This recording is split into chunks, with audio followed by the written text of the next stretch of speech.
What is up, everyone? Welcome to the Awaken Catholic Show. I am your host, Nick De La Torre. Today I have with me David Cary. I almost said Jim Carrey.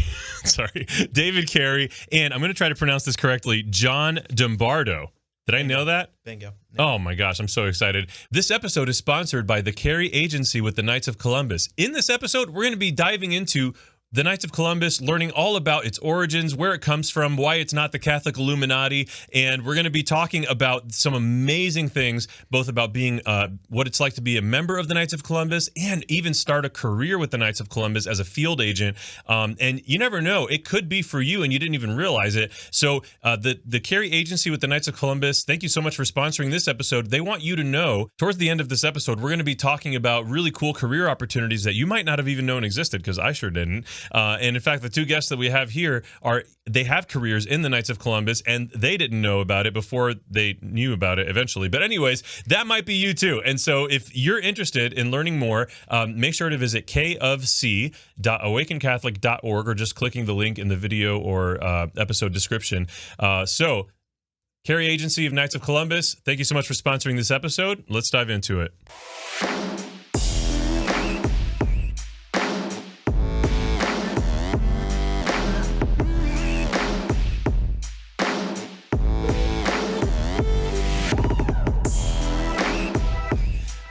Welcome back, everyone, to the Awaken Catholic Show. This is not your grandmother's Catholic talk show, unless she's a really, really cool grandmother. But before we get into today's episode, I got to tell you that, if you want to support the making of this show and become a part of a community of people that are just sick and tired of Catholic media that is just not good enough, just not hitting the mark, that's just not reaching the people it needs to reach, then you should join the community of saints with a lowercase s, because we're still working on it. Anyways, visit theawakencatholicshow.com to join the community of saints, and you get tons of cool perks and benefits for supporting this show, including a daily scripture reflection by yours truly. All of that is available at theawakencatholicshow.com. Additionally, you should join the app. We have a community app here at Awaken called the Awaken app, and you can join the community from your desktop or laptop or iPad browser, or on an iPhone or Android phone via the app, and just go to theawakenapp.io or search for it in the Apple App Store or the Google Play Store. It's a really beautiful, thriving, growing Catholic community from all over the world, and there are different groups within the app, and that's also where you would enjoy all the cool benefits of joining the various patron communities like the one for this show. Visit theawakenapp.io. There's also a great music library, a prayer library, just the fun never stops. So theawakenapp.io. All of that having been said, David, John, welcome to the show. Thank you. How you guys doing? We're doing good. Yeah? Doing good. John, I'm going to ask you to move the mic a little closer to your mouth there. Yeah, guys, so David, you and I have known each other for about a year and a half. Mm-hmm. You came here to the house to talk to my wife and I about some of our plans with the Awaken Catholic Show, with the Knights of Columbus. Yes. And we're going to get into more about the Knights of Columbus, because I know that for me, before I became a knight, it just seemed like this mysterious group of guys that sometimes wear funny hats and carry swords, and obviously that is reason enough to join. But we're going to get into some of unpacking and unraveling the mystery of what the Knights of Columbus are later in the show. To start out, I want to learn more about the two of you and what has brought you to this point in your lives as knights and as men that are just fully invested in the church and in being a part of this fraternal order called the Knights of Columbus. So, David, I've known you the longest, which is not saying a whole lot, but tell me about yourself. How did you get to this point? How did I get to this point? You know what? Let's go to the beginning. Let's go to the beginning? Yeah. Newark, New Jersey is where I was born. Okay. And then my family moved to California, and I grew up there. Okay.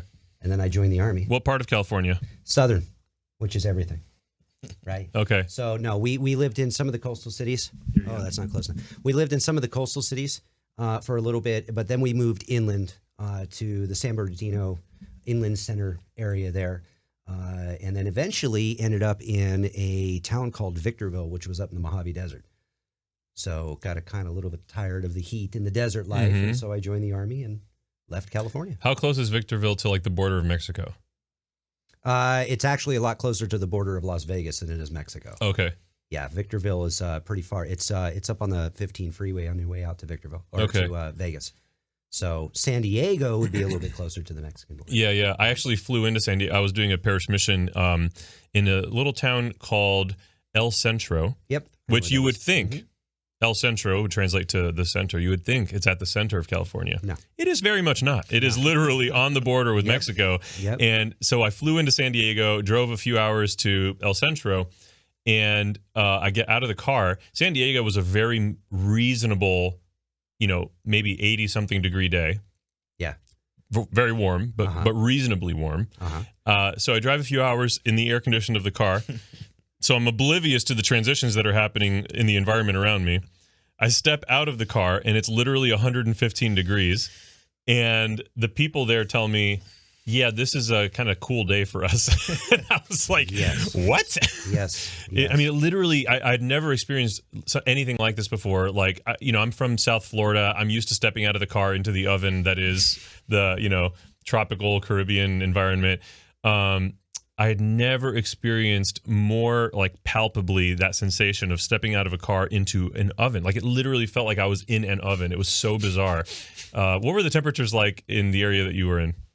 Well, Victorville was 115 okay. or more in the summer. But it's funny that you compared that to the South. I mean, I was stationed at Fort Polk, Louisiana. And, I wanted to get out of the heat and out of that. And the first place I go is to probably one of the most humid places that I've ever been. Yeah. And I remember I went home on a leave, and I'm driving around with just the windows down. And I'm thinking, oh, what a great day this is. It's 115 degrees. And to me, that didn't feel hot. Because it wasn't humid. Because it wasn't 115 degrees that was hugging you. Yeah. It was nice and dry. No, I mean, crisp. We all like to be hugged. Oh, yes. Even introverts. I mean, let's be honest. Introverts, they're scared of being hugged, but they ultimately like it. We need a good squeeze. Yeah. We need a good squeeze. We all do. We all need a good squeeze. Anyways, so, okay. So, John, where did you come from? No, born and raised Cleveland area. Yeah. Okay, so you're right here in Ohio. I went through all the stuff with LeBron James, leaves, comes back, all that stuff. I'm so sorry. Rough That's childhood. hard. That's hard. Rough child. Yeah. You gotta love it. That is like the quintessential first world problems. LeBron James coming and going. Devastated. I can remember that very time we found out that he left. Yeah. How did that affect you emotionally? Well, it tells you to not put your faith in athletic sports teams, to say the least. Yeah. Yes, the things of this world will fade, including LeBron James. Even though he's not a thing of this world, he's a person. Yeah. Anyways, You get deep there. Yeah. Wow, it's very emotional. So David, you said that you ultimately you grew up Catholic, or no? So yes, I grew up Catholic to a point. My family kind of ended up just vacating everything together. Okay. So we had a very interesting transition in our faith lives. Through some rough times. We kind of, just they didn't participate. And then we went through some hard times in life, and it ultimately ended up being me, my mom, and my sister. And we were introduced to the Mormon faith for a little while because my mother was unemployed, and we had no money coming in. And so one of my best friends was Mormon. And I was doing a sleepover at his house, and I made a comment of the abundance of food on their table. And led to a deeper conversation, which led to him and his mother and a couple missionaries coming to our house.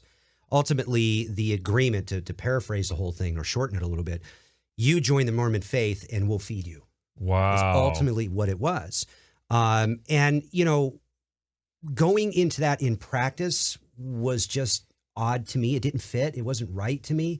And eventually we distanced ourselves from that, and we got away from that. And the one thing I did take away from that, and to this day I live this truly to my heart, God is bigger than anything we can ever imagine. And God is going to reach out to us in ways we will never expect it or be prepared for it. And in my mind and in my heart, God reached out to us through that avenue at that time. And he was a part of our lives in a way that we didn't expect him to be. Yes. Okay.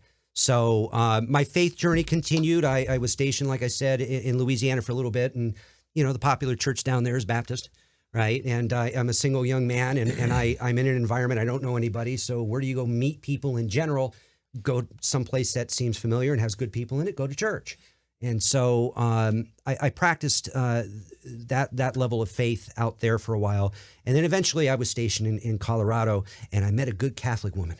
Okay. Right. As a Baptist at this point. Well, at this point, I wasn't. You were just kind of I whatever. was wandering in life. Okay. I didn't have any direction faith-wise in that.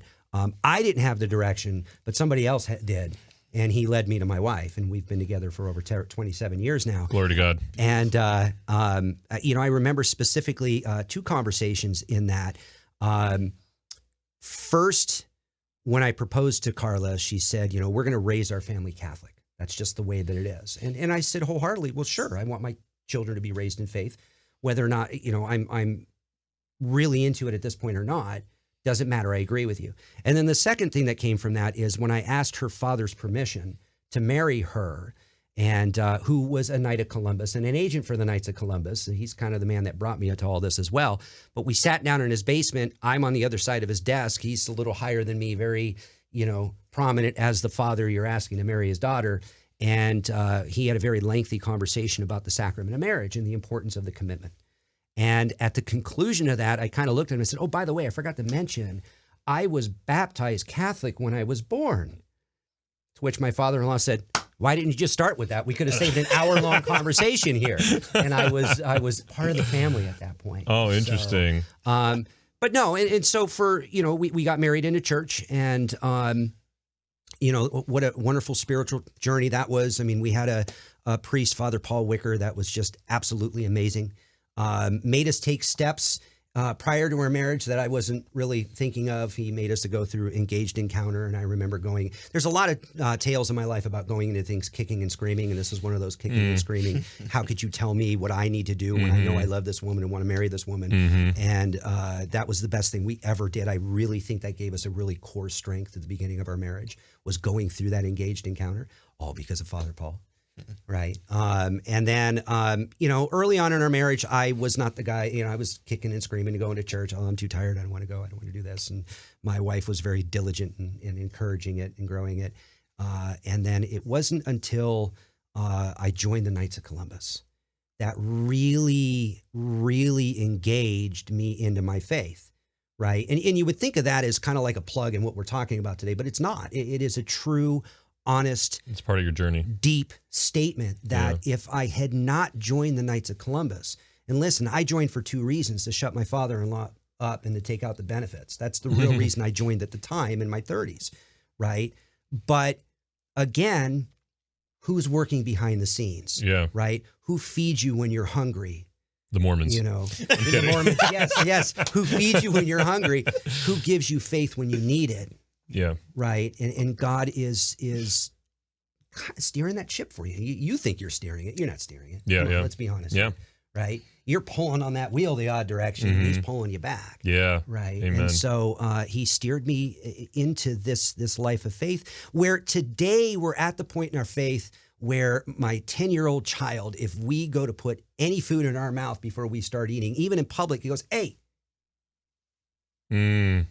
Right. And in the beginning of our relationship and our marriage, my wife and I didn't pray.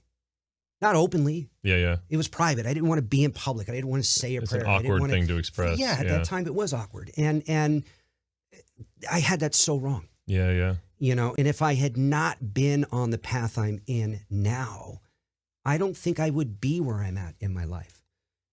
Praise God. So, praise God. Yes. If you don't mind, I kind of want to take it a step back for a moment. So, first of all, I think that what you touched on with the fact that, God worked through the Mormons to provide something for you, your mom, your siblings that really had to be like, I think that's beautiful. And I think it's so true. Like, we should never discount what God might be trying to do just because of a label or whatever. Like he ultimately wants to bring everyone home to himself and home to the one true church. But like, God does not limit himself to the limitations he gives us. He can do whatever the crap he wants, and he does. And it's amazing and it's beautiful. And so I just want to kind of affirm what you were saying there with that, because some people might be listening to this and they're like, oh, you shouldn't take food from Mormons. Like, well, first of all, check yourself, because that's ridiculous.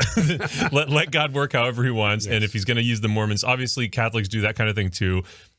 We just don't make you sign in blood beforehand. But like, but going back even further than that, you kind of grazed upon something that I want to see if we can dive into just a little bit more, because I think a lot of people might relate to some of these challenges. So I used to work in the Office of Marriage and Family Life for the Diocese of Toledo.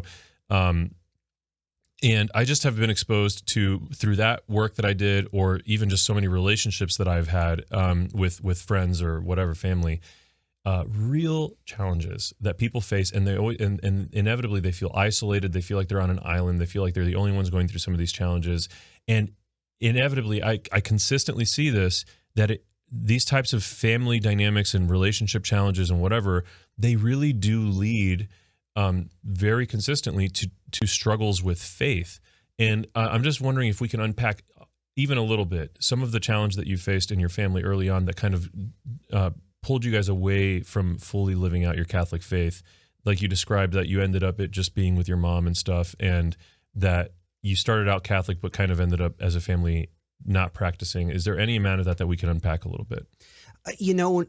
I would like to have a good deep discussion regarding that, but quite frankly, I don't remember. Okay. There were too many things in our lives at that point that I was focused on other things in my life, and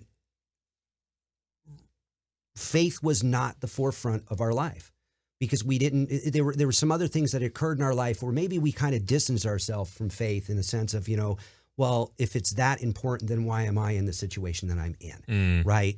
I think we get to that woe is me point sometimes. Yeah. And I think we were there. But I think the other thing that maybe I can key in on something that you said, I think our lives transition. I think that, for me in my lifestyle, I really feel that the first portion of my life, I guess you can say, my teenage years up to probably about even my 30s, it was more about discrediting and disproving, right? Like, well, what you're going to say, I'm going to punch every hole into. Yeah. No matter where I was going or attending or participating in, I spent a lot of time trying to find what was wrong instead of what was right. Yeah. And I don't know if there was any defining moment, but eventually in my own life, for me, it was stop. That's useless. Whose time am I wasting other than my own? Whose breath am I wasting other than my own? Mm-hmm. Why don't I just open myself up to what can be and let it happen? And instead of looking for the flaws, look for the miracles. Oh yeah. Right. I love that. And I think that, I can't say everybody goes through that, but I think there's some parts in our life where we experience that. Some of us go through it longer, like I did, than others. Some of us are raised a little bit differently when we're our family is very directed in leading everything by faith, where my family was at that point in my life probably more directed with leaving everything to just surviving. So. And that's a reality that a lot of families face, is that survival mode based on the challenges that are presented and stuff. So yeah, I definitely affirm, like in my own life, I experienced things like that for sure, growing up and then otherwise. So John, you grew up in the Cincinnati area. Is that what you said? Cleveland area. Just kidding. Yeah. The other C. Yeah, the other C here in Ohio. The other C. So tell us about your faith journey. Were you always Catholic? Yeah. So you got to start at the beginning. Yeah. Baptism. Yeah. So I was baptized, infant baptism. I think it was the same day as a Browns game. So I had oh my gosh, Browns logo on my white baptismal socks. Are you serious? Yeah, not joking. Oh my gosh. So I was born and raised Catholic. I went to PSR, growing up, went to public schools. So that was, I guess, deferring the responsibility of catechesis and so forth to be educated in PSR, and, my recollection of it. And I've seen the books, looking back at it, it was some killer, popsicle sticks, Noah's Ark, all of that. And I just recall my faith growing up being more so of all right, we have to check this box on Sunday. And then the next day too, on Monday night, you got to check the PSR box as well. And, right. Running right from, school or sports there, and, scarfing down food on the way. And, we got there like 20 minutes late.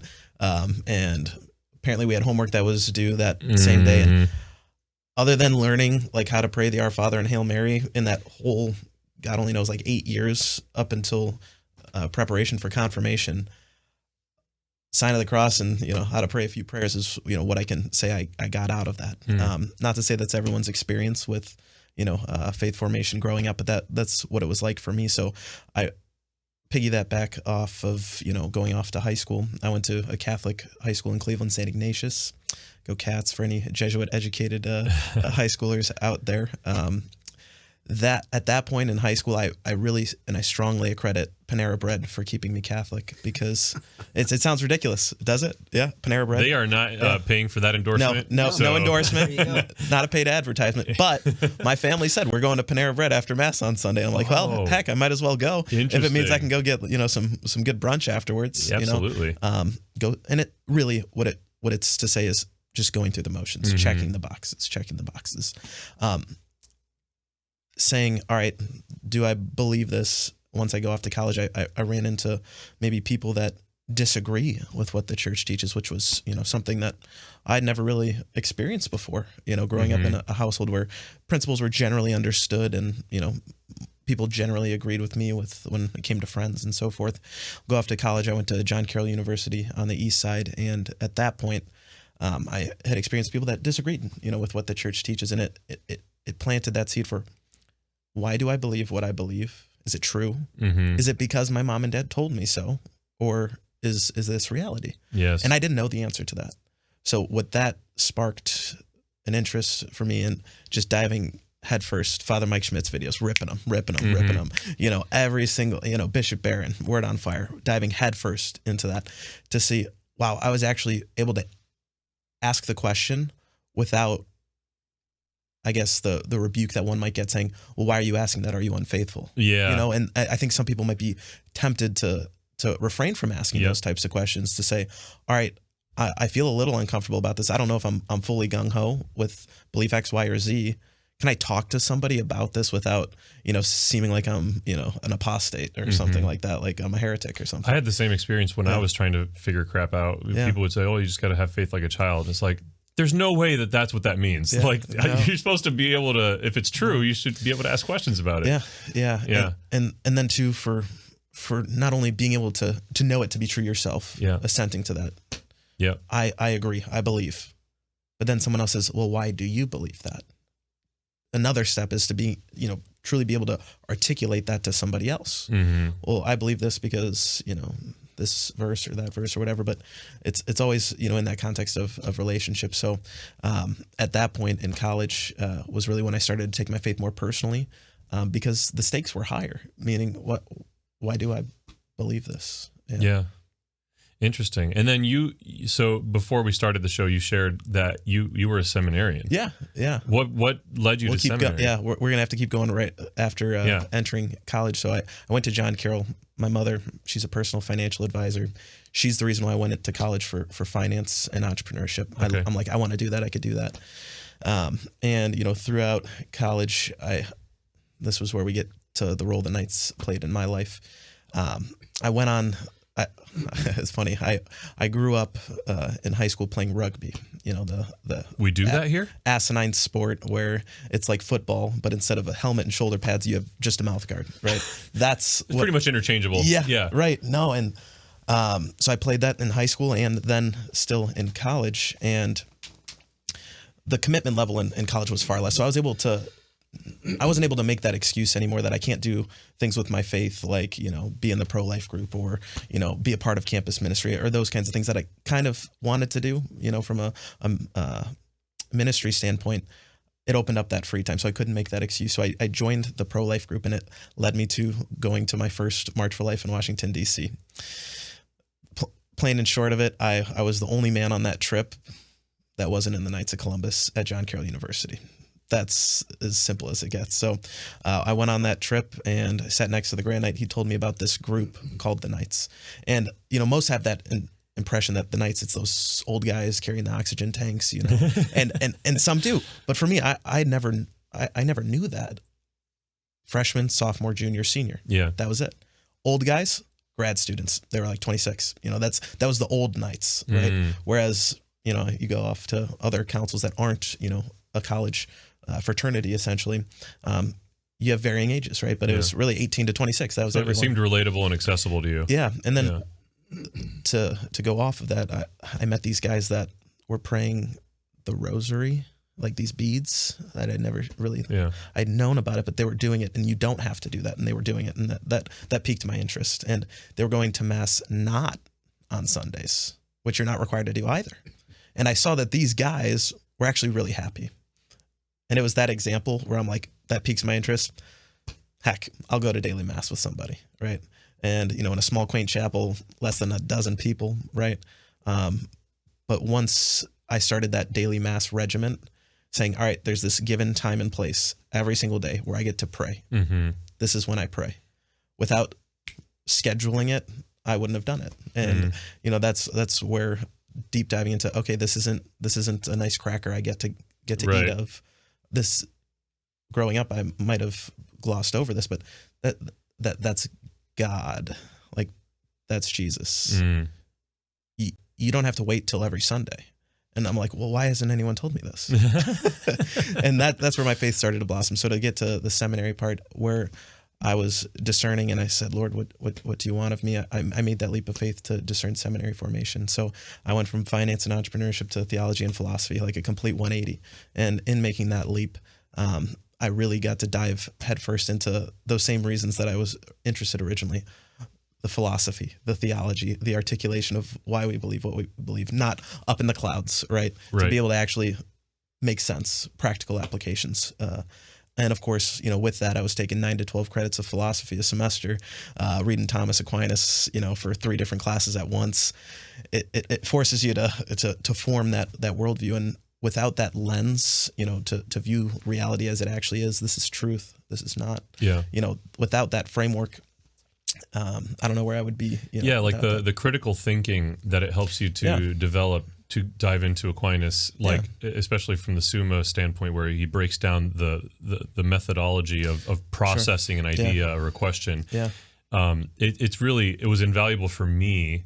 Aristotelian philosophy, like all this kind of stuff early on, and you wouldn't think to default to that, but it really helps you see the world through a different lens, and I think a more beautiful lens, a more profound lens, where it's less about like just learning facts and more about we talk a lot about conforming our hearts to God's heart, but I think also conforming the mind to the way that the Father thinks, I think is so beautiful and powerful. That's so good. Yeah, I like that. And I think Aquinas is up in the clouds as it might seem to somebody is really relatable, right? Because for the same reason why I said, well, why do I believe what I believe? He addresses objections and gives answers to them.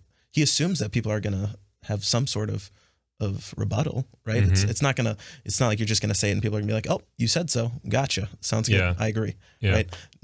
That's not a bad thing, right? You can introspect and read into what is that for sure, okay, that makes sense. And he doesn't straw man the opposing ways of looking at things, which is a way, if you're watching or listening and you're not like, what the heck is a straw man? It's kind of a way of presenting an argument that is like the weakest form of that argument, which is a really great manipulative tool to use if you want to make someone look dumb or an idea look dumb. Right. Well, Thomas Aquinas presents ideas like in their best form and faithfully, and then obliterates them.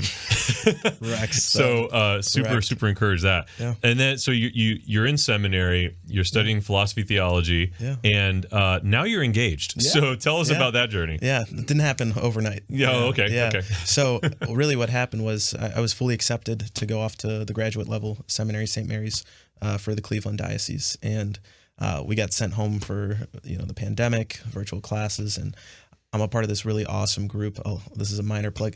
At St. Columkill Parish in Parma. There's this young adult group called Catching Fire, and it was started by 2 college students, my good friends. One's a groomsman in my wedding. They saw that, all right, there's youth group, brings you up to high school, and then there's like 50 plus. Like, what do we do? What do we do in between there? Like, we're in college. We're not doing the pizza parties, in youth group anymore, but we still are trying to be on that road to holiness in community. Where are we supposed to go?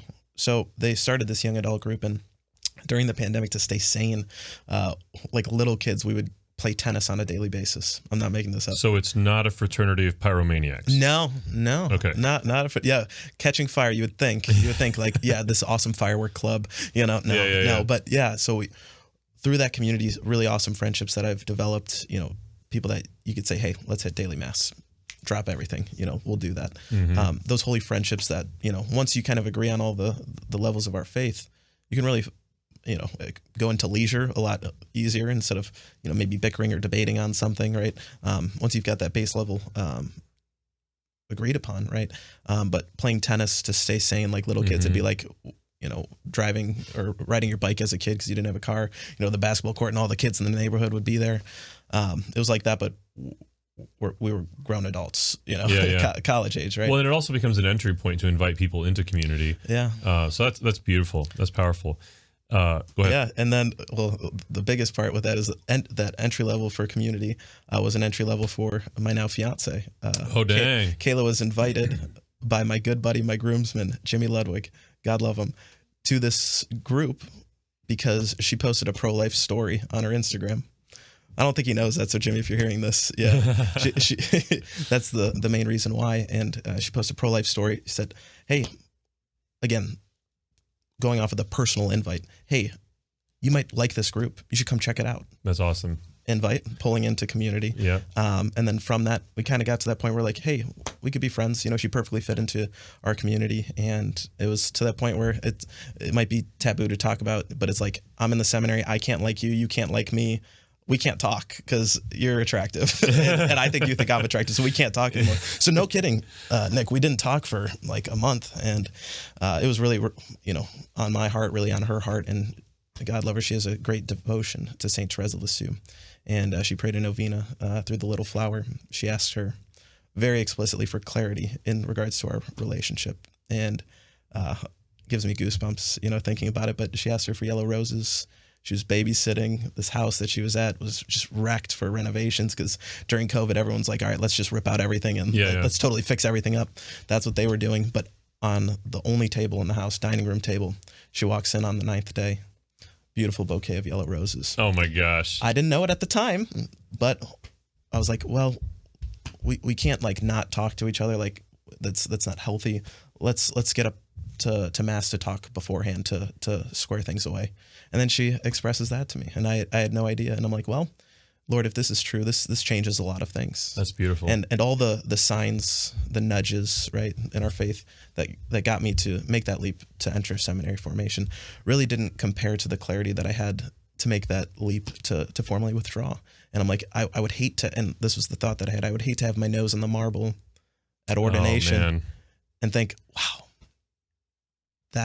that might have been what God is calling me to do. So it was at least enough to make me say, all right, I'm going to discern this.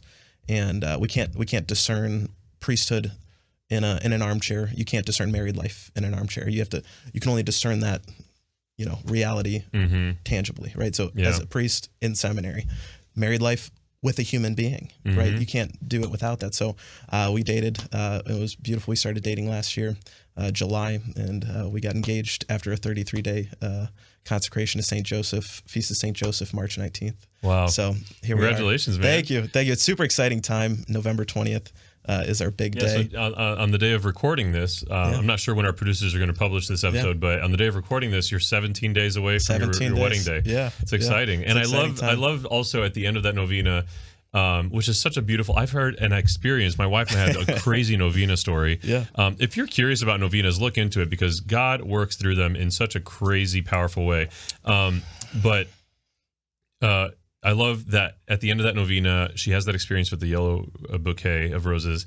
And then you guys are like, let's go to mass. Yeah. And let's talk. Yeah. And, if that resonates with you, viewer or listener, we have a great shirt in our merch store, where it says, it's a play on Jerry Maguire. It says, you had me at mass. So check it out if you're interested. Might be a great gift for your fiance, John. Oh my goodness. I'm going to have to check that out. But anyways, so that's powerful. So then it was like, okay, goodbye clerical priesthood. Yeah. And hello sacramental marriage. Yeah. That's awesome. And, people are like, do you regret it? I'm like, absolutely not. Absolutely not. To be able to be formed as a priest for an entire parish, an entire flock of faithful parishioners. Yeah. How would I be able to be a priest of a household and entrusted with a family, the souls of a family, right? Not only my own, but that of spouse and Lord, if it be your will, children. how would I be prepared, to do that? Amen. Yeah. So I love it. All right, gentlemen. We cannot keep pushing this off. It's time for the Kerygma speed round.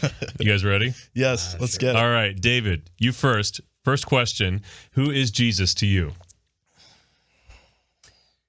Jesus' heart. You pull it closer. Oh, I'm sorry. Jesus' heart. Jesus is the reality of God on earth. And I'd like to say Jesus, hopefully, rides shotgun with me in my life. Or I'd like to say maybe I ride shotgun with him. Love that. Yeah. But he's everything. I mean, Jesus is my wife. Jesus is my kids. Jesus is what has brought the gift of everything here, And just to put it in simple phrases, the way my brain works. That's beautiful. And I think the idea of seeing Jesus and your wife and your kids is kind of this beautiful dualistic, you receive Christ's blessings and graces through your wife and your kids, but you're also serving your wife and your kids. And it's kind of this beautiful dual meaning behind that, as I see it. There's, I brought up Father Paul earlier. He was the one that married us. And there was a point, later part in our life, I have an 18-year-old son and a 10-year-old son now. And we invited him over for dinner. Or I should say he invited himself over for dinner. Okay. Because I had questions of my own faith with him about my journey and where I was at. Was I really Catholic? Was I really living the life I needed to? And we had dinner with him, and we just sat and we talked and we just visited.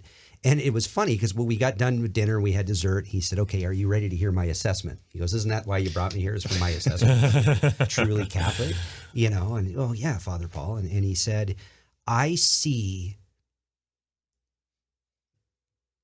God, Christ, and Catholicism in your motions with your family. You represent the head of your household like Christ. And you give your heart and you give your soul to your family like the relationship you have with Christ. And your family gives it back to you." And he said, so there is nothing that we should look about on this about what have you achieved and what have you done, when the true reflection of your faith is the way that you live your life with your family. Wow. So to answer your question, that's my answer to your question on who Jesus is. I love that. That's beautiful. Absolutely. John, who is Jesus to you? Wow. That's a great question. Didn't see that coming. This is speed round, right? Yeah. See, I took a little too much time. Okay. If that was quick, this is going to be like instant. That's a good one. I'd say, well, of course, love, and I think that's what you were getting at, David. Is that even it's not like your wife is literally Jesus, but it's that unconditional love that in providing or in receiving is how we experience that here on earth. And then too, I would say this might be a little too metal of a Catholic answer, but food. Who is Jesus' food? Nourishment. Did you say metal? Yeah, that's pretty metal. I mean, I love that. If you tell people like, what's that wafer you eat? No, that's Jesus's body and blood. Eating his flesh and drinking his blood. That might turn people away, like it did for our Lord when he said it himself. John right? 6:6. Yeah, so I'd say spiritual nourishment, constant forgiveness. Constant forgiveness. Beautiful. Is, my answer to that. I love that. Yeah. David, elevator pitch for life with Jesus. Be real. Be real. I mean, we're human. He's not. Right? Well, he is now also. Yeah. Well, right. But he he's was also God brought down into the form of human, but he didn't live a life of sin. Yes, right. Right? So, repeat the question one more time. What's an elevator pitch for a life with Jesus? Just live life to its truest. Oh, yeah. Live life the way it should be. Don't try to prove anything. Don't try to be hateful to people. Jesus was love. Jesus did not speak to everybody that was purely faithful. Jesus spoke to everybody who was not. Right? He speaks to us who are faithful as well. But that's my elevator pitch. I love that. Just a quick moment. I want to break away from the conversation to remind you that this episode is sponsored by the Cary Agency with the Knights of Columbus. And if you want to learn more about the upcoming virtual career fair, visit kofc.awakencatholic.org. John. Yeah, elevator pitch for a life with Jesus would be that peace and consolation that comes with it. Like especially if you're just like sick of like the friction of life and I've got to worry about this, that, and the other thing. The peace of knowing that that's okay. Mm. Like you can offer that up. You can entrust that to our Lord, that of which, it's not like he didn't suffer first, right? Mm-hmm. Before I did. So I think there's a peace and unburdening to you, even though you are burdened, knowing that you're not bearing that yourself. So the pitch is, if you're sick of bearing it yourself, if you don't have that, I guess, you feel like you have that cross and assume that someone didn't first carry that for you, the elevator pitch is he's ready to carry it for you. You just have to hand it to him. Yeah. So I'd say that's my elevator pitch. Beautiful. Love that. Yeah. David, elevator pitch for life specifically as a Catholic. I think it runs right along the line of the answer I gave with regards to Jesus. I mean, it's the embodiment of our faith in its truest, purest form, going all the way back to Christ and the disciples. Okay, so I would, not to get too elaborate, but I would have to say that it aligns exactly with the previous answer I gave you. I love that. Beautiful. John, same question. Yeah, no, the way I think of it, you could be sick looking at all the different Christian faiths, hundreds of thousands probably at this point. Hang on a second. To say, Ethan? Okay, sorry. Start that over. We're good. Yeah. No, so why, it's the question is essentially why be Catholic? What's the elevator pitch for life within the church? You could get sick and tired of looking at all the different religions. You wouldn't have a whole lifetime I guess you wouldn't even be able to accomplish that in a whole lifetime, researching and diving into all of them. One person disagrees on one thing and then starts their own sect.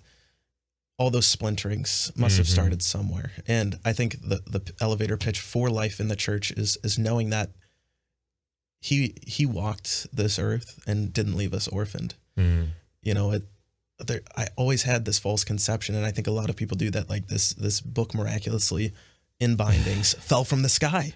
Like right. He said, "Here you go, disciples. This is the Bible. Everyone needs to read this. You got it?" And then they started a printing press and then went from there, right? That's not the reality of it. So I'd say, where did that fold begin? Where did he not leave us orphaned? And it's saying, the gates of hell will never prevail against us, right? Eat my flesh and drink my blood, right? It's not, I was here and then I won't see you again until we come face to face. Yeah. You can participate in that heaven on earth, right? Yep. So that when we get to that, day, the beatific vision, do we want to be shocked at what it's like? Or we're like, wow, that was a lot like what we experienced on earth. That's the pitch. Interesting. Yeah. That's beautiful. I'm going to add a little note to that. Please. I spoke a little bit earlier about, my journey. I've been here, I've been there, I've been here, I've been there, and the joke's been I've been trying to pull my card from everything I can to make sure I was going to get in the right door, right? But I had a very significant experience. In part of my career as the Knights of Columbus, one of the things that they do is that they do have faith trips that they'll send us on, incentive trips. And we got to go to Portugal and Spain. And we got to go to Our Lady of Fatima. And then in Spain, some of us got to go to Seville. And we went to the 5th largest basilica in the world there. And we went to Mass. And there's little chapels that go all the way around the basilica, right? And we had a Mass in one of the side chapels. And the populace of the people in this Mass were agents from the United States, agents from Canada, and agents from Puerto Rico. We're in Spain. It is an Irish priest that comes up to give Mass in Latin. Wow. Right? And he makes this comment in the beginning of it. But the truly significant thing that I got from that was the Mass that I was sitting in at that point, at that place in the world, was the same Mass that was being given in my hometown at that time in Colorado Springs, Colorado. And it really gave me a reflection back on the differences between Catholic faith and all the others. There was no consistency everywhere else I went. Yeah. And there was consistency with our Catholic faith. That's powerful. Absolutely. Amen. Thanks for that. Was a great Charisma speed round. I love it. And we always get different answers from everyone. It's amazing how this is these are simple questions, and inevitably we get different answers every time. It's awesome. All right, guys. Next thing I want to dive into, I want to see if we could just share briefly, each one of you, one moment in your life where you really wrestled with God, where you really struggled to believe, or you struggled with being frustrated or let down by God. You want to go first? Yeah, I'll take it. And it really takes me to that first experience I had in college where, people disagreed with what I believed. And it made me say, well, was I just spoon-fed this? Like, was I led on for a lie? And if God is real at that point, it would have done me wrong, right? Saying that I was led on to believe something that wasn't true. And it's not like I believe 2 + 2 = 4 instead of 5, and I was wrong on something so minute like that. Like, if the whole way I view the world and reality was wrong, how earth-shattering would that be? And I struggled with that. And thankfully, in having that on my knees on the ground, and it might speak true to somebody, like literally on your knees, looking up to our Lord, begging and crying, saying, why would you do this to me? Why would you do this to me? I think that plea, and if others have done so, might be that little opening that he gives, to reach back out to you, because he won't leave us orphaned, right? But it doesn't mean it didn't happen, right? So I would say that was the biggest moment in my faith, where I said, I struggle. I don't know if this is real. Why would you do this to me? Yeah. Wow. How about you, David? I can't say that there was ever a time where I didn't like God or I blamed God for something. I think there's been times in my life where I've searched for his presence when I wasn't sure if he was there. I alluded a little bit earlier, we had some hardships when I grew up, and probably a little bit harder than some other people may have experienced. And of course, there's people out there that have had life really, really terrible. And, I've never harbored a blame or a dislike or a hatred or anything like that toward God, because I don't, in my life, think that we're victims of anything at all. It's just life. It's just circumstances we have to deal with. I think my hardest struggle is going to God and asking him for something when I feel like that I've been blessed in my life already. And I feel like that there are so many more people out there that I want to be very careful the way I phrase this. I don't want to say need him more than us, but are in a life situation that is so much more desperate and drastic and horrible throughout our whole world. And I struggle with the idea of why would I ask him for something when somebody needs it more than I do? And I've struggled with that. Even to this day, I struggle with that.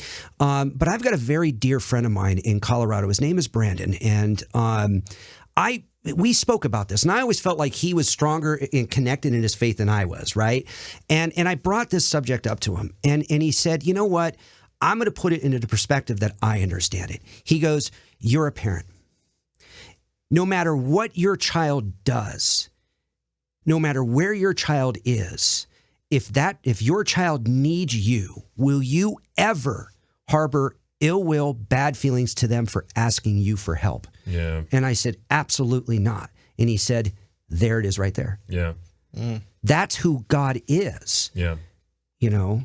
Yeah, it's like we can carry this scarcity mindset of like, there's only so much grace, there's only so much, will on God's part to help, and we want to make sure that we don't, overuse it. We don't want to empty the reservoirs of God's love and grace on us when other people might need it more. It's like he is just this infinite, boundless source of love and mercy and grace and power, and it's really. I mean, we do this in our day-to-day lives, aside from even just God. Like, we have this scarcity mindset, like when we're jealous, it's a scarcity mindset where it's like, I wish I had that thing, and where it becomes really sinful is when we start to wish that other person didn't have it. But like, there's just this idea that like there is only so much goodness to go around, and so either I want I want to hoard that goodness, or I'm not worthy enough to be the one to ask for that goodness because these other people really deserve it, or really, and all of it's wrong. Like, God is infinite. God is pure, boundless, infinite love and mercy. And so thanks for sharing that. That's beautiful. Absolutely. John, when you went through the struggle you described, like, how would you define the resolution to that having been? See, it was really at that point that it's kind of like, what do I do when I have nowhere else to go? Mm. Right. And it was really there that I reverted back to all that I knew, which was a regiment of going to Mass even though I didn't want to. Mm. So I went, and I was still going to Mass in college up until that point. But like that time, if you go to a chapel or a church, you're the only one in there, mm-hmm. and you've got nothing. You feel like just so empty and broken and desperate. And you make that little ask, like, I need you. Mm. I need you. That's what that resolution was. And he shows up. Yeah, exactly. And I think the way he showed up was every day through Holy Mass. Mm. That's when that reality started to set in for me. If you need me, then you could, it's like, if you need me, just call me any day, like anytime, right? And not even just call, but like if you need to meet up, Mass, right? Mm-hmm. Face to face, Mm-hmm. going to a chapel, I'm there. It makes you realize it's not on him, it's on you. Like, churches are open. Yeah. You know? You could make the sign of the cross whenever. You could pray whenever. Phone line's always open, right? Mm-hmm. But for some reason we make it seem like, all right, no, that ball's in his court, and like if he needs me, he'll let me know, you know. But it's actually the opposite. But that was the resolution. Yeah. That's awesome. Yeah. He never fails when we open ourselves up to him, authentically and humbly. He never fails to show up. That's powerful. Thank you. Gentlemen, a number of years ago, they released the Knights of Columbus released this update that they were going to be changing the uniform that men wore. Yeah. Changing the funny hats. Yeah. If I remember correctly, removing the sword. No, we have the sword. You still have the sword? Yeah. Okay, just kidding. Yeah. But that was a very contentious time. Like, people really liked the kind of extravagant pointiness of the hats and the fancy suits and all the feathery, whatever it was, not feathers, but chapeau. Yeah, it was the chapeau, the puffy cape, hat. Yeah, the tuxedo. Yeah, and I feel like by now people are kind of getting used to the changes and stuff, and they were considering not allowing anyone to enjoy the Catholic Weird Stuff segment on the Awaken Catholic show. And so here at Awaken Catholic, we just kind of say, no, we're not going to let you guys do that. You take my feathers away, but you can't take my Catholic Weird Stuff segment away. Ethan, let's hit it. Catholic Weird Stuff. Why do they do the things that they do? Let's learn some Catholic Weird Stuff. It's super weird. Ladies and gentlemen, for today's Catholic Weird Stuff segment, we're going to be talking about what the crap is or are the Knights of Columbus. And I think, there's this whole mystique surrounding fraternal orders, like, what the heck is the Key Club? I know that they sponsored a baseball team that was in Little League. Like, what is a fraternal order in its essence? Because you got things like, the Knights Templar, and you got like, what is the one with the eye, the Freemasons? You got the Freemasons, and you got the Illuminati, and is the Knights of Columbus the Catholic Illuminati? The answer is yes. No, it's not. So David, could you kind of explain to us what is, you were touching on it a second ago, what is the Knights of Columbus? So the Knights of Columbus was established in 1882 by a blessed Father Michael J. McGivney. He is on his path to sainthood. And to understand the Knights a little bit better, I'm going to it'll take me a minute. We'll kind of go back in time and talk a little bit about Father McGivney. His mother and father immigrated to the United States separately. They didn't know each other. They immigrated from Ireland. They came into the United States with 3 strikes against them. They were Irish, they were immigrant, and they were Catholic. Mm-hmm. Okay. Now, fortunately for us, they settled in their family. They settled in Catholic community. They met in a Catholic community, and they started their family through the Catholic faith. Michael Father Michael J. McGivney. Michael was the first of 13 children born to that family. Okay. He grew up with a very devout faith life. He was exposed to areas that were trying to grow Catholic faith in an environment that did not allow it. And in order for our faith to grow back then, just like now, we need to have men who want to be priests. And so Michael found a calling toward the priesthood at a young age, went to the seminary, both in the United States and in Canada. I'm kind of trying to condense this a little bit for the show here. His father worked extra hours to pay for him to go to seminary. About 3/4 of the way through seminary, his father died. Now, his father was the breadwinner of the family. Michael was the eldest son of that family. So what was his responsibility? Provide for the family. Yeah. So he had to stop his studies in seminary, go back home, and provide for that family, to bring income for that family, to keep the family together. Okay.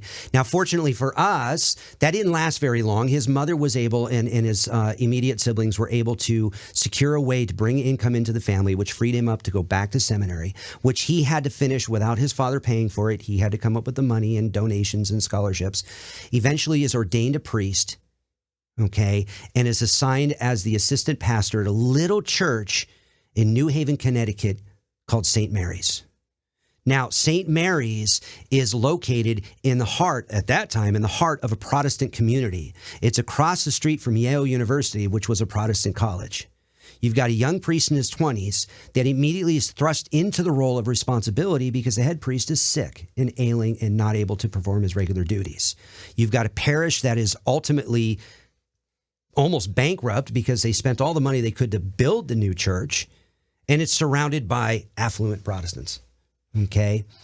So he's now in a community where he has to bring Catholic families back to their faith, right? How do you do that? How do you attract people to your faith when you're living in an environment where the breadwinners, men who were bringing in money for the household, couldn't even find a job if they said that they were Catholic? Wow. Okay. We have a museum in New Haven, Connecticut, and there's a sign in there that literally says Catholics need not apply. Wow. And this comes from this era. Okay. So what Father McGivney also recognized is something that was very strong back then were fraternal organizations that did not represent our faith, that took us away from our faith back then. But men were being drawn to it because they were communities of like-minded people that not only allowed an environment for them to gather and get together on a personal level, but offered them benefits and support when they needed it. But there was nothing that existed from our Catholic standpoint. So the most recognizable individual in our Catholic faith, the most popular superstar in our faith back then was Christopher Columbus, right? Interesting. So Father McGivney, along with other parishioners in not only his parish, but other Catholic community parishes around them, formed and chartered the Knights of Columbus. And this was a fraternal organization that would attract men to come to their faith, participate in their faith, bring their families to their faith, and offer them an environment and an outlet that didn't take them away from it. Okay? The other harsh reality back then was there were many instances where men died young. Men were disabled young and were not able to bring in income for the household, or they died and left their house financially destitute. Okay. There's a saying that has gone around. A lot of people may have heard this if they're at all familiar with the Knights of Columbus. The Knights of Columbus were founded for widows and orphans. Okay. Where this comes from is if the breadwinner of the family died, okay, and there's a story about a family by the name of the Downses, and he is the head of the household. His wife is pregnant with their 14th child, and there's 3 adolescent children in the home. And when he dies, he's bankrupt. There's no money for the family. So there were vagrancy laws in New Haven, Connecticut at the time. And what the vagrancy laws said is that if the breadwinner of the family died, the surviving widow had to provide a bond to the courts, a cash bond to the courts, and had to find a guardian for each one of their children, adolescent children.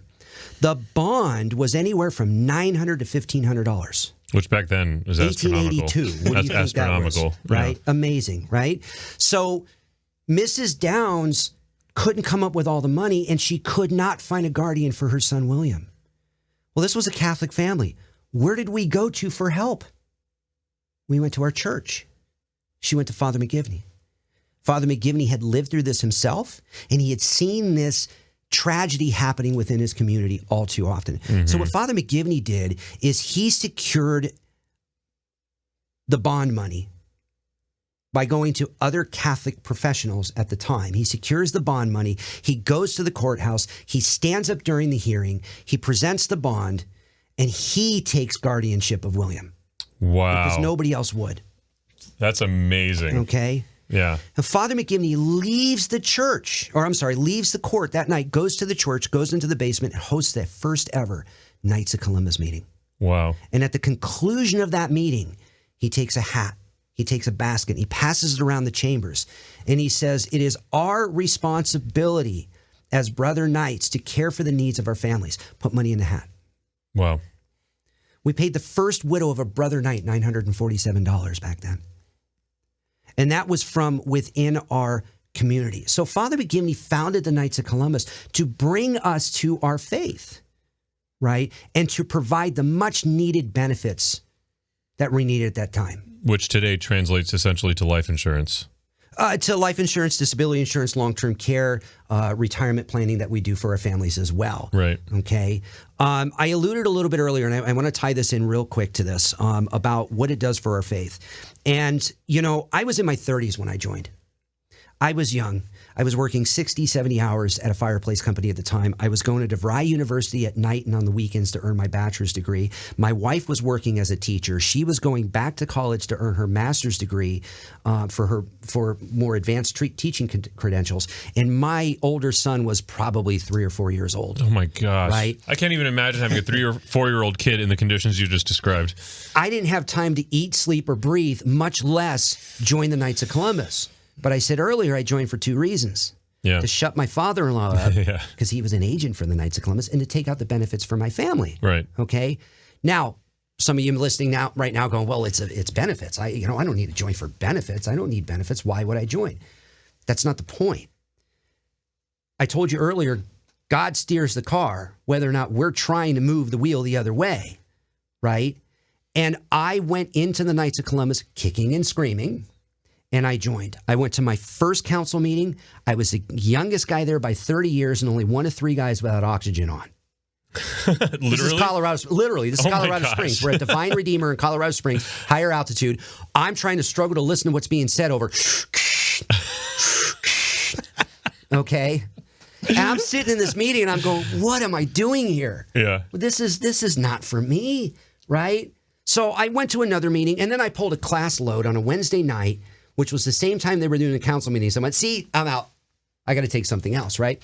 So a couple weeks later, a month later or two, I get a call or an email from a brother knight saying, hey, listen, we're doing a pancake breakfast and a blood drive after Mass on Sunday. Can you help us? And I'm thinking to myself, well, that'd be pretty crummy if I showed up to Mass and told him I didn't have time to do it. So yeah, I'll do that. And I walked into that environment and I found an entirely different group of knights doing that. Wow. Right? Some of them were closer to my age and I can relate to them. Right? And then I started paying attention to the publications I would get from the Knights of Columbus. Right? I would start looking at what the Knights of Columbus were doing worldwide, statewide, and locally. And I started engaging in that level, right? I was too busy to do anything else, but every once in a while, I could put a little bit of time in and go do something. If we were collecting turkeys for the turkey drive and handing that, literally one year, we handed out over 1,000 baskets, Wow. right, to people that needed it, right? So these were little ways that I was engaging in the Knights of Columbus, and I was practicing my faith, right? We have degrees. Principle of one of our degrees is charity. What do we give of ourselves? And I think as Catholics, a lot of us want to be able to do that, but we don't know how to, right? We don't know when. We don't know where. And the Knights allowed me to do that at my level. I wasn't going to the meetings at the time. I will later on in life, right? But the other thing that it did is this was the transition point in my faith life where I engaged in my faith more.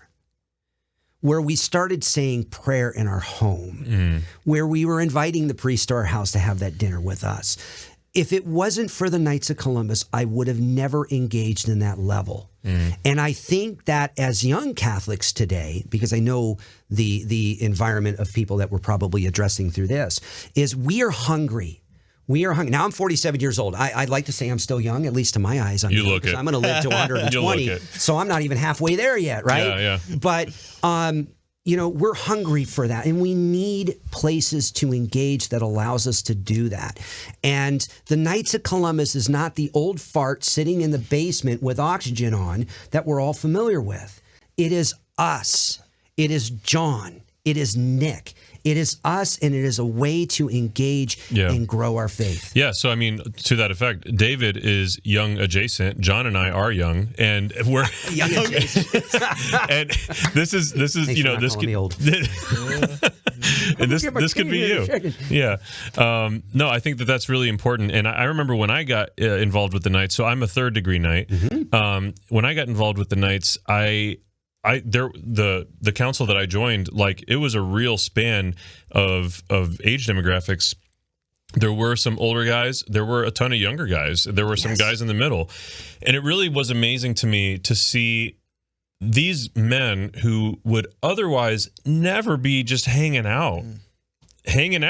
Yeah. And serving the Lord together in an authentic fraternal expression, right? Like they were authentically growing in brotherhood, and it is never healthy to like live life in a vacuum, or even to live life like clinging to only people who are like you, right? So whether that's people that see the world the way that you do, or people that like are into the same things as you, or the same age range as you, because what you lose is perspective, and what you lose is wisdom that is outside of the bounds of your own experiences. And so like there are things, David, because you're young adjacent, that I could learn from being in a relationship with you, a brotherly relationship with you, that I would never be able to learn just hanging out with John. Right. And then vice versa, because John and I have had totally different life experiences. Like I could learn things from John, and then I'd be able to, you'd be able to learn things from me. Like probably not much, but the point is that like the relationships that I saw in this council when I joined as a 1st degree, it was like really, it stood out to me, because it was just so clear. Like these guys, this is an authentic group of brothers.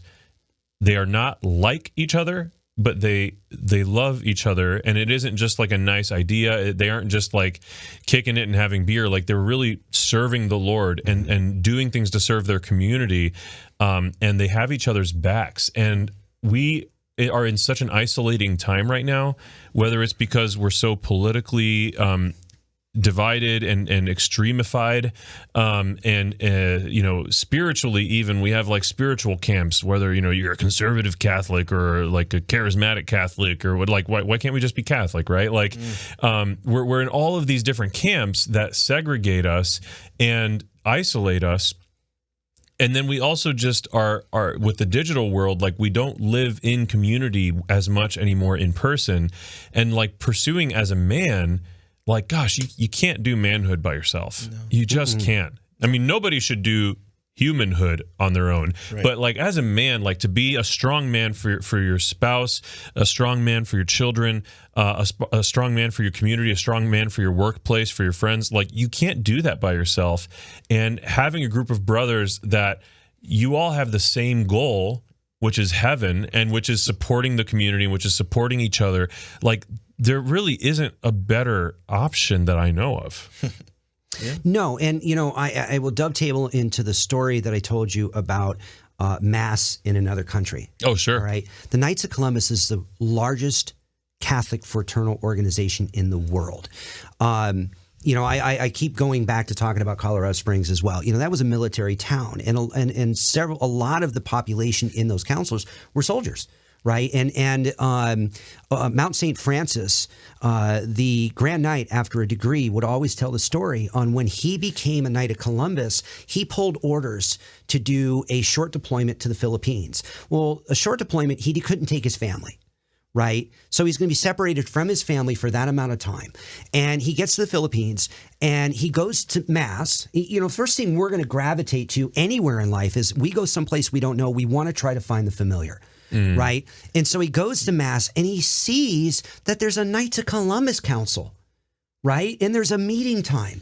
And he goes to the meeting. He's in the Philippines. He goes to the meeting. He walks in the door. He shows his membership card. And he said they treated him like they knew him his whole life. Wow. There was no difference between going to the council meeting in Colorado Springs or wherever he was stationed at the time and the Philippines. That's amazing. And amazing. what he realized on that was, what an amazing, not only is our faith so amazing that I can go anywhere in the world and have the same mass, but the Knights of Columbus, I can go anywhere where the Knights of Columbus is present in the world and create the same relationship, right?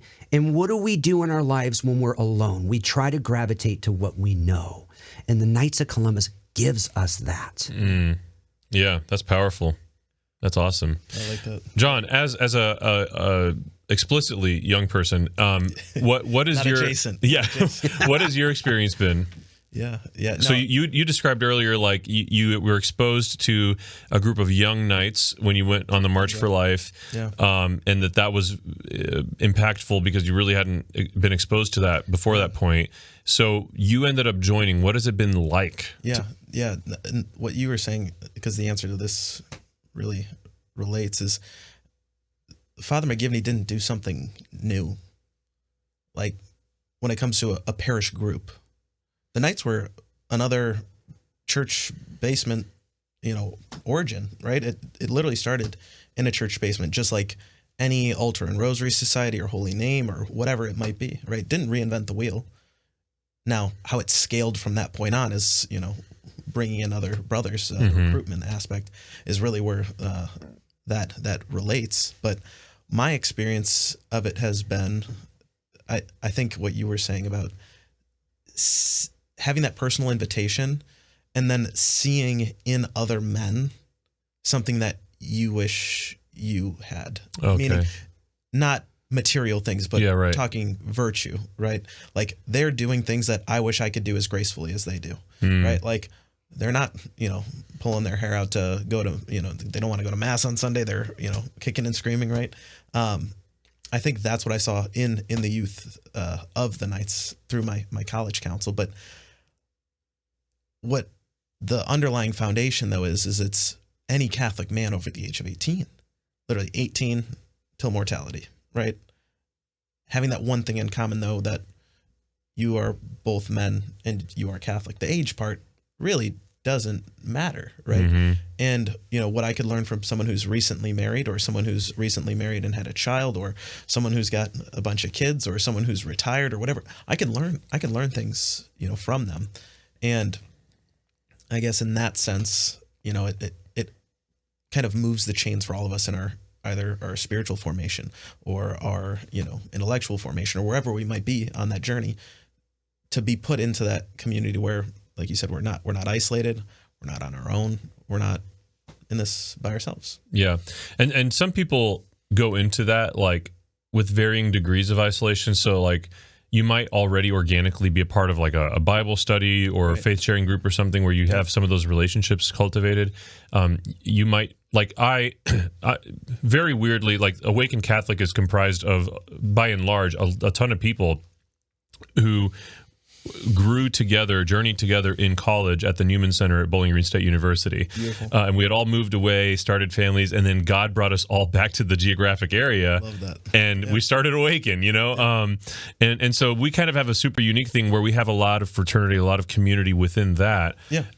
But that's just kind of to illustrate, like there's a whole gamut, a whole spectrum of different ways in which, your idea of community can manifest. But a lot of people just don't have that. Yeah. I just learned of a doctor that moved into Bowling Green who's Catholic, literally knows nobody.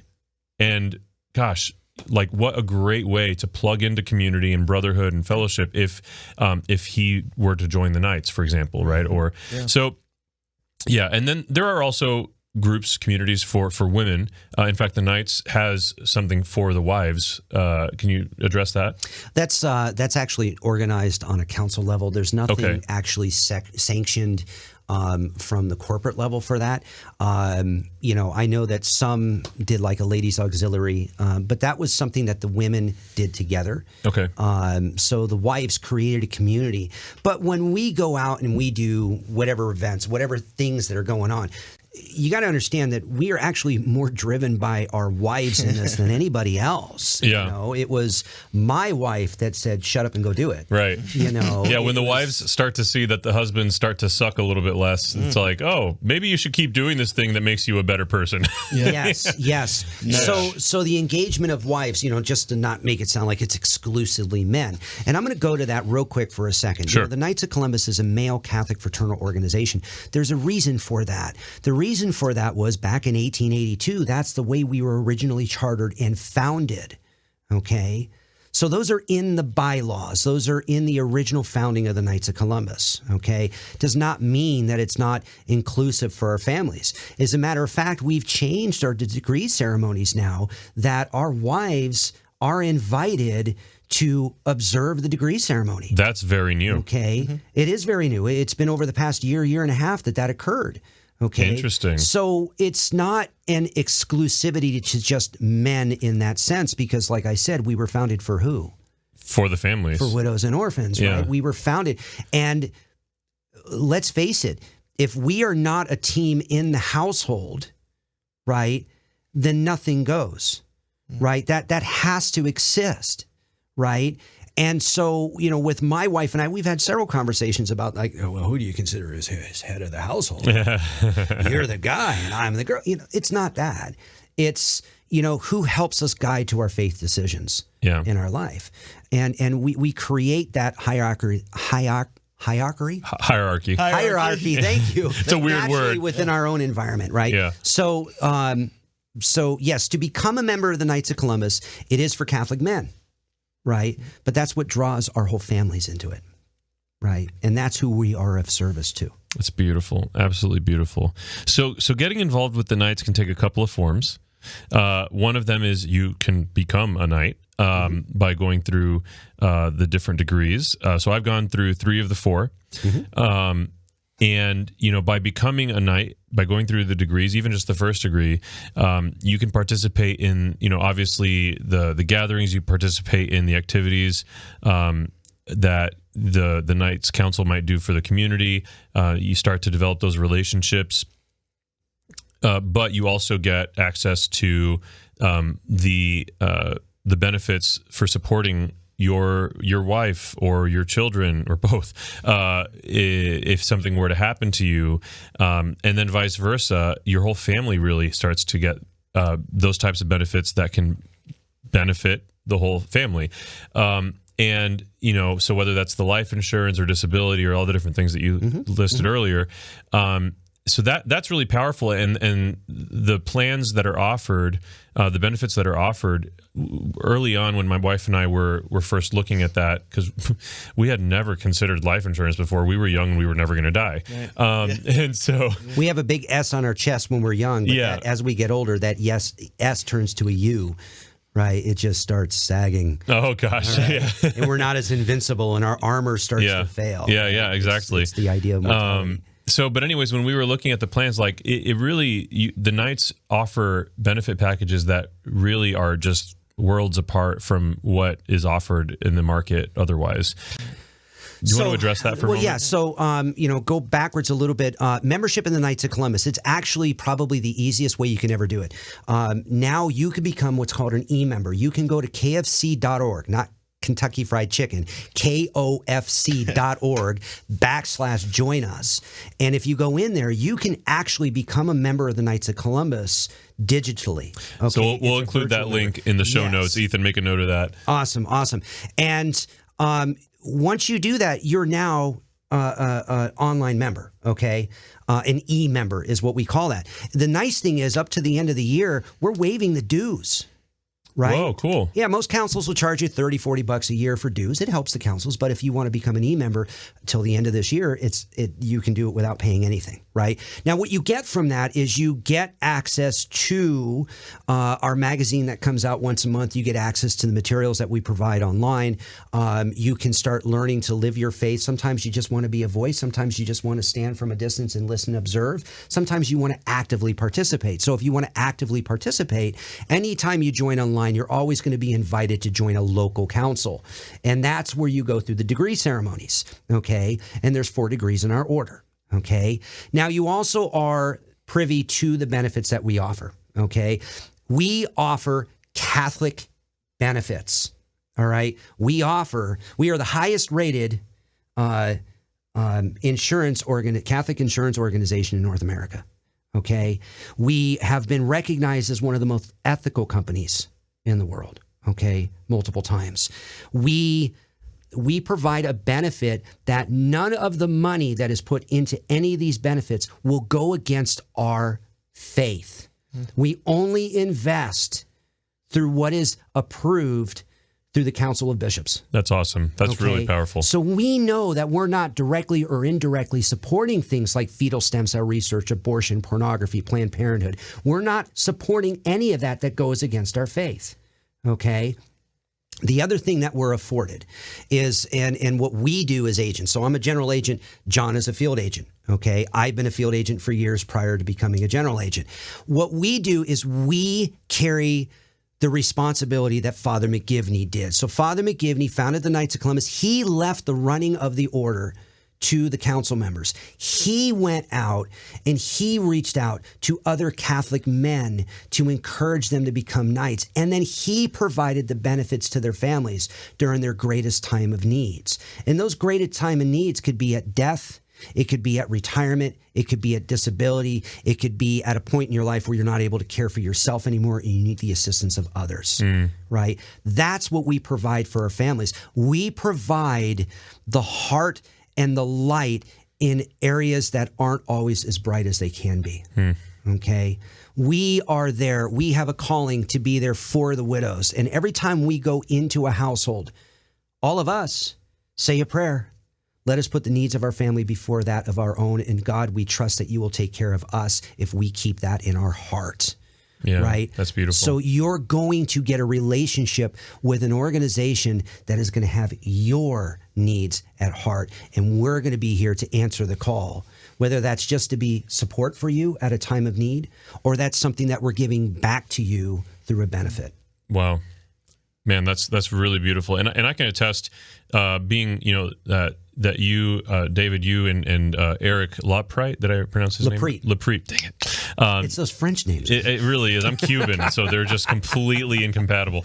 David, you, David, and Eric, when you guys came to my house a year and a half ago to kind of review what our current benefit packages were and kind of update things, you guys were just fantastic. And every encounter I've had with any Knights agents throughout the years that my wife and I have been with the Knights, like, it's all just been so loving and real.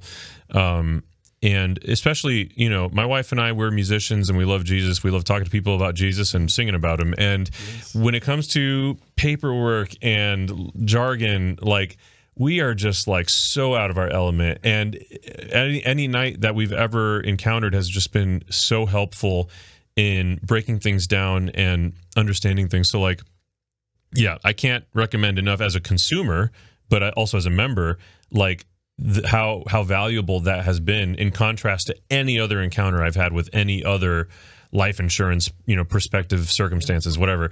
And so thank you for the work that you guys do, truly. And so along the lines of what we were just talking about, another way to engage with the Knights, to participate in that, it's kind of, John, what you're doing now, and that's to become an agent. Yeah. So talk to us a little bit about that. What's your experience been like as an agent, John? I love this question because here I was, as I said earlier in my story, recent college graduate. Okay. I had a background in finance and theology and philosophy. So I said, all right, I know my primary call is holiness. This is my second vehicle being my vocation, right? Married life. But that tertiary vocation, meaning what's my job? What's my career? How am I going to make money? That was still up in the air, right? And I'm like, you're awful funny, God, because I mean, I was going to have a degree in finance, right? Coming into the workplace, right? And here I am with a background in both finance and philosophy. What am I supposed to do? So I had interviewed for a full-time ministry, DRE, like director of religious ed, catechist, youth minister, and so forth. And I interviewed for full-time finance positions. And I was sitting in the interview across from the guy in the bank. We had our ties on, and he's like, John, why do you want to do job X? And in my head, I'm just like, I don't. I actually hate the idea of this. And then what I actually said was like vomiting out like LinkedIn lingo, where it's like, yeah, this is just such a great opportunity for growth and, springboard my career, and like, the professional jargon where it's right? So fake. And then I had got this job listing on LinkedIn for a field agent with the Knights of Columbus. And I said, what the heck? Like, I'm a part of that group already, that Catholic frat I joined in college, right? That group of men that have done so much for me already. What is this? What is this?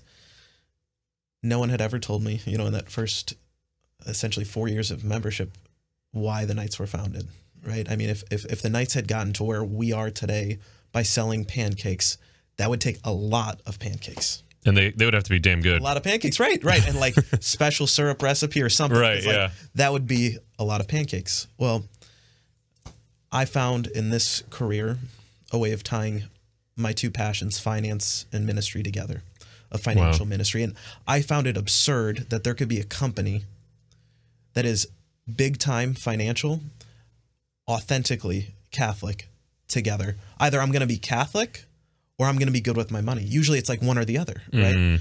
To learn that there's this company that has their money invested in ways that are in accord with our values, to have a moral theologian on an asset advisory team, like, I don't know if any other company does that. And if so, I mean, that would be beautiful, but it gave that peace of mind. So knowing that, all right, I'm not a priest, so that's the supernatural order, meaning, hearing confession, celebrating mass. I'm not doing that. In the natural order, though, what I do as a field agent is what I really think is the most that I could do in my current state of life, meaning what are the problems that could be solved? What are meaning if someone were to pass away, how can we guarantee that widow is taken care of, right? If a guy gets disabled and can't go to work, how is bread going to be put on the table, right? Those are big problems. And if no one else has any other way to do that, if that risk is so overburdening for a family that it would leave them financially destitute, the Knights won't be destitute if that happens to you, right? So making sure that everyone has those plans in place, really giving someone the peace of mind knowing I lay my head on the pillow, can pray before bed, if you give me another day, Lord, thank you, right? But even if we don't wake up the next morning, my family will be okay, right? Yeah, right. So that's what my experience has been as an agent, meeting with, like we said, any Catholic man over the age of 18, their wife and their kids. Our benefits have to do with that C, Catholic. Catholic. It's not, all right, super wealthy people, right? Or those who are lower class or middle class. I've been in, I would say all across the spectrum of $1 million mansion and in a trailer park, serving our brothers because of that C word, Catholic. That's the one unique thing that we share in common. And the reason why I was attracted to the Knights was to have that foundation in common of our faith, that, maybe in looking at other groups or whatever, you might see that, all right, we have Greek letters on our shirt that we agree with or whatever it might be, to have something foundational as faith. Then if someone likes a different type of music or has different hobbies, that stuff doesn't really matter, right? You like your things, you like their things, but at least in that, we agree foundationally. So it's really that relationship base. It's not here's dollars and cents, It's really educating people on the things that really do matter. I get it. It's not the most fun things to talk about. Again, I talk about death, taxes, and insurance. So, I mean, I understand that. But in order to talk about that once a year or every 2 years to give you peace of mind the rest of those days, it's a beautiful gift. And how long have you been in it now? Yeah, I've been in it for just over a year. Yeah, just over a year, and you still talk about it like you're in the honeymoon phase. Yeah, That's beautiful. Yeah. Well, and I highlight that because that's not really the case for a lot of jobs, even a lot of ministry jobs, because ministry a lot of times can really like be a vacuum to your soul. Burnout. And I just see a passion for what you're doing in you. Yeah. And so, if you're watching or listening and you're thinking, gosh, field agent for the Knights of Columbus, I'm not a knight yet, but I am a knight, but if you're you and you're not a knight yet, like this is something you should look into potentially, because whether it's because you aren't sure what you're meant to do with your life, or because you are passionate about details and money and you want to serve the Lord with it, there could be any number of reasons, but man, what an interesting prospect that you could serve the Lord, serve the church in this capacity as a field agent. David, do you want to add anything to that? Yeah, so I'm the general agent, so I'm growing our team out here. We actually are growing our team through all of Ohio. So my territory is about 18,000 members in northern Ohio and parts of Pennsylvania. We have another general agent, Jason Stoss, that's down in Dayton, Cincinnati area. We have another general agent, John Spencer, that is in the Columbus area as well, Steubenville. And then we also have another general agent that comes in out of Pennsylvania and has a couple towns in Ohio. His name is Ross. But, I started my career as a field agent. My father-in-law was a field agent for the Knights of Columbus for 25 years. Wow. Okay. And, I want to kind of go to John's point a little bit. We come from every aspects of life. John came out of college into this career. I didn't start this career until I was in my 30s. I had military experience. I went into sales after that. Then I ran a service department for a fireplace company for almost 11 years. I ran their customer service division. I ran their tech division. I trained, I hired, I did all that. I came to a point in my life in that, and that was a beautiful company to work for. It was a family company. I knew them. It was great. I wasn't going anywhere else. And I was starting to miss something in my life. I was thinking to myself, I want something that I have some type of impact on, other than fixing somebody's fireplace or lighting a pilot light. That's cool in the winter. But and one of the things I really liked about that was my engagement with people, right? Because I got to go in the homes, I got to know them a little bit better. Boy, I really liked doing that, right? And so, how I've told you, kicking and screaming and everything in my life, and my wife being the one with the boot pushing me out the door, she was the one that said to me, you need to do this career because you're missing something in your life. You want to have an impact and you can connect with people. And I looked at my wife and I said, I don't want to sell insurance. Who wants to sell insurance? Come on, really? And she said, it's not about that. Just go do it. And I went out and I did it. And what I found was that this was something that I have an impact on. I don't have to hang my Catholic jacket upside the door before I walk into the workspace. I can live my faith in what I do, right? I can have a conversation with you and your wife and talk about church, and we can start our meeting in prayer, and we can end our meeting in prayer. We can do all those things, and we don't have to check that at the door. Yeah, right. Right? I know that what I am doing has a true impact on life, right? And if we want to talk about impact, and I'm going to give you a little bit of story on this. When I first got out here, right, I had been a field agent for 10 years. And then I took on the responsibility because I thought, what, God has blessed me to be successful and make an impact on people's lives. I want to be able to help people have that same career. So what's the next step in what I do? I'm going to become a general agent, and I'm going to find the men that can come into this and experience in that passion in their work and life that I'm getting. I want that. That's truly the way to spread. That's beautiful. Right? And so I got out here, and my wife got a call. She runs my office, and she gets a call from a widow, and the young lady's in her 30s, and her husband has just died. And my wife says, listen, we can send the paperwork out, but I think we need to talk to him. I said, you're absolutely right. So I took a trip, about an hour down the road, went out to the house. I knocked on the door, and I remember opening the door, or her opening the door. And my first image when I walked into that house was her and 3 kids in diapers. Now, I'm a father. Oh my gosh. Right? And my heart just swelled with sorrow on that one. Like, oh my gosh, I've got babies in the house, right? Yeah. Now, I told you earlier that, I always go in, I stop before I go in the house and I say a prayer. Let me put the needs of the family before that on my own. I also want to imagine that Father McGivney is walking in that house with me. And what did Father McGivney want us to do? Take care of families. So there's certain points in meetings in where you feel certain presence. Right? Yeah. And so we walk into the house, we go in the kitchen. She maintained a very calm, relaxed demeanor, very composed. And her father-in-law was there. And so the three of us are just sitting at the table. And she turns around some paperwork and she goes, listen, my husband had about $100,000 of coverage. And I don't know how far that's going to go, but thankfully he had that. And I said, no, he had $600,000 of coverage. And she said, no, you're wrong. He had $100,000 of coverage. I said, no. And I opened up the computer. He had $600,000. See, they had met with an agent continuously and done updates. And she was usually removed from the conversation. She trusted her husband to do everything. And she just stopped and she said, excuse me. And she got up and she walked out. Okay. And I'm sitting there and I'm with her father-in-law and we're talking. And she comes back in. And obviously she was crying and she sits down and she says, he kept telling me it would be okay. He kept telling me it would be okay.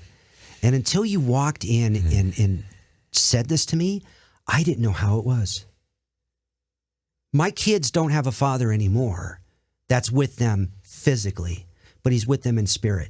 And you have been able to fill us with some level of security that we didn't know we had. Yeah. You know, now you want to talk about a presence. Father McGivney was with me. Her husband was with us, and Christ was with us in that moment. I'm telling this story, I'm getting chills, right? Now, I'm driving home and I'm on the phone with my wife, and I'm not a very emotional guy, but I'm driving home and I'm saying to myself, oh my God, I'm in the right place. Yeah. I'm in the right place. We have fulfilled the commitment that we gave. And I still know this client. See, it doesn't end with just us walking in a house. And here's the reality, folks. Most of us go out in our lives and we go to the grocery store and we pick it off the shelf and we put it somewhere and we take it home and we put it away and it's put away and it's good. And we don't think about it, right? Unless we're going to pull it out and make SpaghettiOs that night, right? We buy what we need to buy, we put it away, and we don't think about it anymore. And a lot of us approach our planning this way, right? We don't think about it anymore, right? It's put away, we feel secure. We don't really know, right? Well, us as agents, our responsibility is not to just give you something to pick off a shelf and say, here you go. Our responsibility is to build that relationship with you, to keep visiting with you over and over and over, and make sure that your family is still secure, and make sure that we're facilitating any changes that need to be. Now, this brother Knight met with the agent who gave him that commitment to do that, right?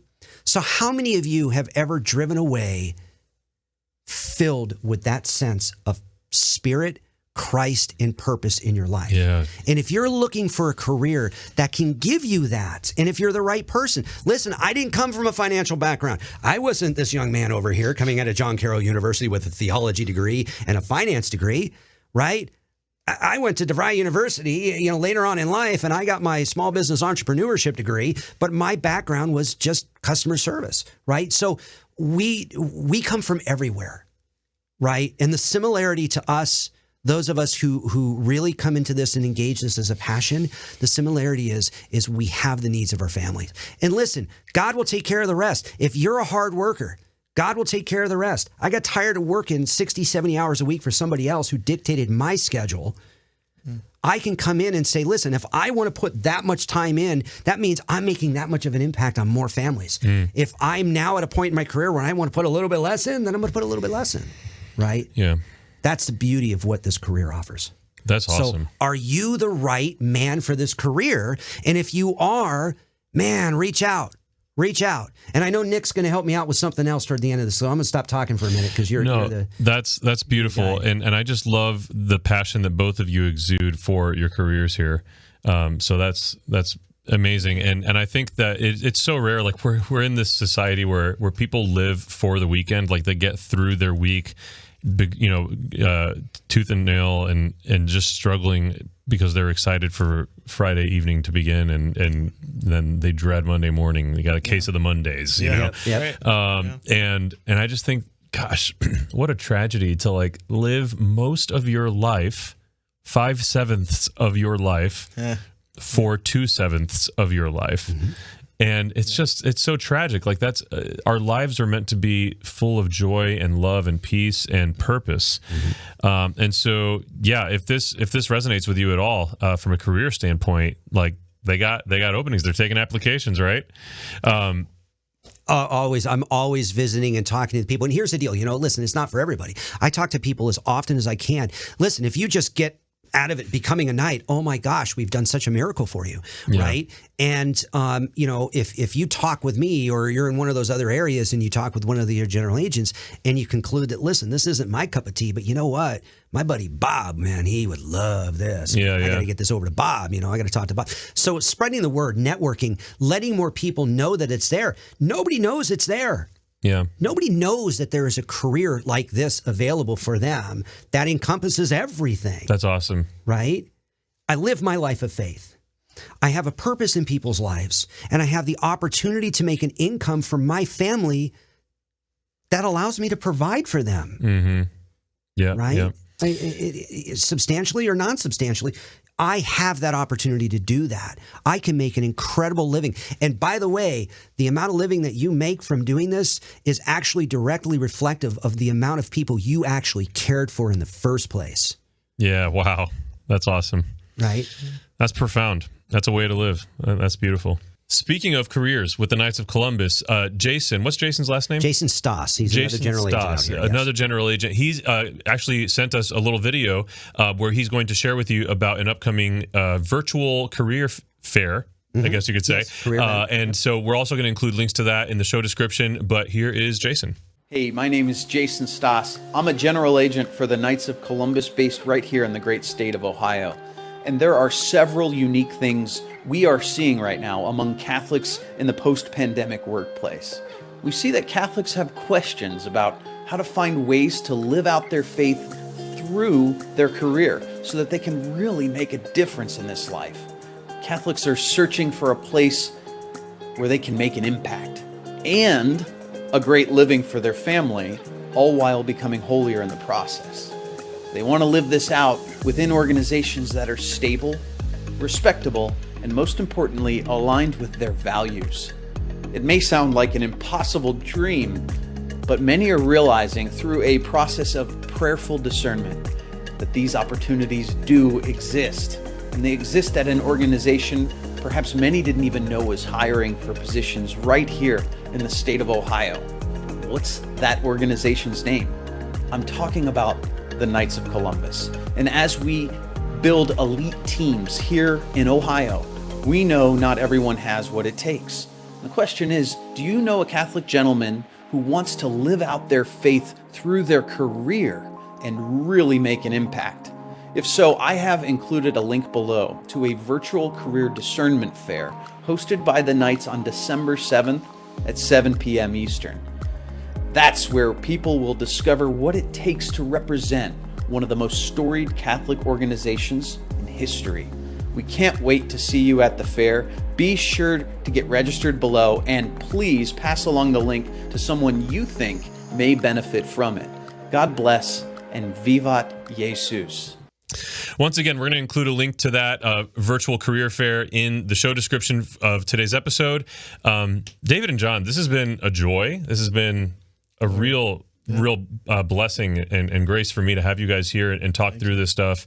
And I hope that our viewers and listeners got a lot out of this. I think that the priority that we should put on building community and pursuing fraternity, pursuing brotherhood and mission and purpose in that, it needs to become a priority. We're going to be better men for it, better workers, better husbands, fathers, friends to our friends. I mean, there's really it's a zero. How would you say that? It's a win-win. Yeah. Like you can't go wrong. Right. And I've had nothing but positive experiences so far. Any last thoughts you want to share?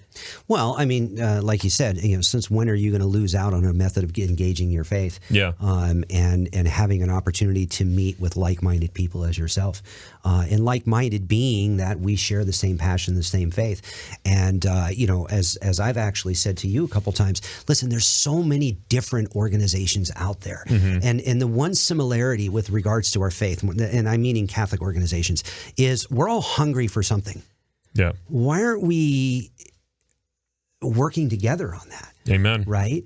So, and you thanked us. Gosh, we've got to thank you. I mean, giving us the opportunity to be able to sit in your studio and present the word of God and talk about our lives and our stories, and then also give other people the opportunity to engage in their faith life through the Knights of Columbus as well. And heck, maybe somebody will find a career out of this, which is just amazing. Yeah. But the fact that you've been so gracious and accommodating to us is just absolutely amazing. It's truly my pleasure to support an organization that I really believe in. So, and I'm a part of. So, all right.